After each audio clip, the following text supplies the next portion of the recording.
আসসালামু আলাইকুম, welcome back to our new video. কেমন আছেন আপনারা সবাই? আলহামদুলিল্লাহ আমরা সবাই ভালো আছি। প্রচণ্ড গরম, এই গরমে আপনাদের কার কী অবস্থা জানি না, বাট আমাদের অবস্থা অনেক খারাপ।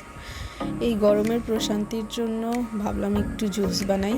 বাসায় ভাঙ্গি ছিল, তাই ভাবলাম এই ভাঙ্গি দিয়ে জুস বানিয়ে নিব। প্রথমে আমি ভাঙ্গিটাকে ধুয়ে সুন্দর করে পিস করে কেটে নিচ্ছি। আর কার কার ভাঙ্গি খেতে ভালো লাগে একটু কমেন্ট করে জানাইও। আমার তো এইভাবে ভাঙ্গি খেতে একদম ভালো লাগে না, তাই আমি বেশিরভাগ সময় জুস করে খাই। এরকম ভাঙ্গিগুলোকে গ্রাইন্ডারে দিয়ে সাথে স্বাদ মতো লবণ আর 2 চামচ চিনি দিচ্ছি। আপনারা বেশি মিষ্টি করতে চাইলে বেশি চিনি দিতে পারেন, সমস্যা নাই। ভাঙ্গিটা এমনিতে একটু মিষ্টি ছিল, এই জন্য আমি বেশি চিনি দিই নাই। এরপর ভালো করে গ্রাইন্ডারে মিক্স করার পর তৈরি হচ্ছে আমাদের জুস।